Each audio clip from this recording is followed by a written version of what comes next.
These are the lights I ended up going with. This is a 6-pack of LED lights that was $40 on Amazon. I'll put the link in the description below in case, for whatever reason, these are still available distantly in the future. This is the package all opened up. It does have 6 bulbs, got all the power cords, and needless to say, you need to know what hardware you need to hang these up before you can actually go and hang them up. This actually came with hardware already. All these lights have these little clips that basically clip onto this back here. You can see the ridge in it. These are extremely lightweight bulbs, so I have no issues putting a screw this small and knowing that it'll actually hold up, because these have, I really can't show how light these are on camera. They are insanely lightweight. Because these already have these brackets that came with it, this will be really easy. Now we just got to go and decide where we want to lay them out. Looking around the garage, knowing where I'm going to need the lighting and how these brackets are going to work, that's how we're going to decide where we can put them. If you have something that has an eye loop on the back of it, you can just put another eye loop up top on the rafter and then run a chain to hang it. However, these do not have anywhere to install an eye loop into it. It's very thin and you'll go directly into the wiring if you try to do that. For that reason, you're limited to the brackets that they gave you, which mount very flush to the back of this panel. The problem with that is you need a run that is the length of this and entirely flat to hang it, which means you pretty much have to go straight down these rafters. Even if I wanted to put it here on these middle ones,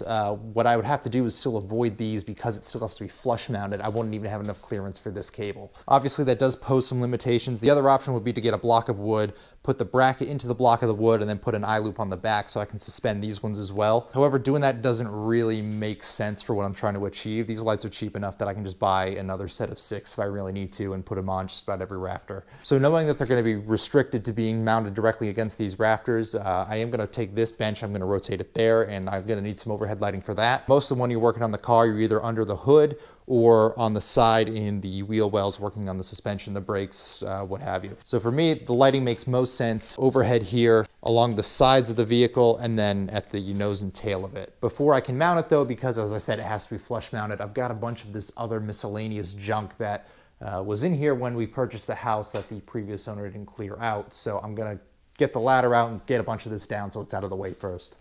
Just like in the other video when we were prepping the walls for paint, we got to remove every screw, staple, nail, or anything else that protrudes from the rafters that we're going to hang the lights at.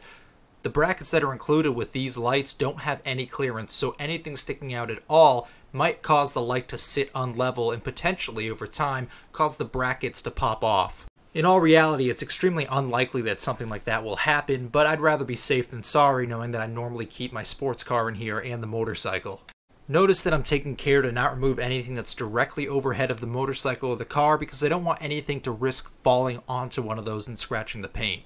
If you've never done something like this before and you're worried about your vehicles getting hit and maybe you don't have that confidence knowing that you can do it properly, move the vehicle out of the space entirely so that way if it slips from your hand at all, you know it's not going to hit the vehicle no matter what. The only reason I'm not moving either of these vehicles outside is because here in New England we already have snow on the ground this year, and I am not under any circumstances putting these two in the snow because I'm a little bit of a Nazi. There is one alternative to removing everything from the upper rafters like I'm doing, and that is if you want to maintain the storage up there. The only way to really maintain a visually appealing place and still have that storage up there is symmetry or have it match the rest of the room. So your options are basically 1, paint them to look like the sidewalls and match everything else in the room, or 2, make the left and right side even so that way it's more symmetrical. What I'd recommend is if you're trying to maintain that upper storage, do both of these things and that'll give you the best result at the end. In general, things that are symmetric are always the most visually appeasing, and that's part of the reason why all this wood up here looks so bad.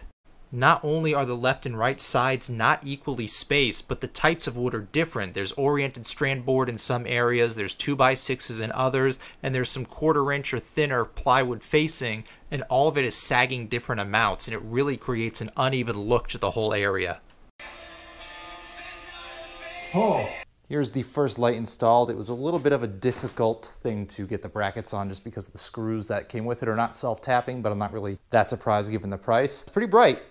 But the issue is the outlets that I have up on the ceiling, while they are in reach of the locations that I picked out, they don't seem to fit. So I need to look into why I have these really old crappy outlets and see what I need to do to remedy that so that I could actually run power to the lights. Otherwise, hanging them all up is pretty much going to be useless. I went ahead and I hung up most of the lights already. I got 4 out of the 6. I got to take down the one working light before I can hang the last two. However, I can't plug these in yet because the old outlets are a different prong size. This is something I have not seen before, but this is the connector for the old lights. You can kind of tell it's got this little hook thing in it, and they're actually round. If you look at it edge on, it's probably not going to show up well. I'm going to have to swap out all three outlets. I'm going to do that now. It's going to be a separate video. I'm going to put that in the description below.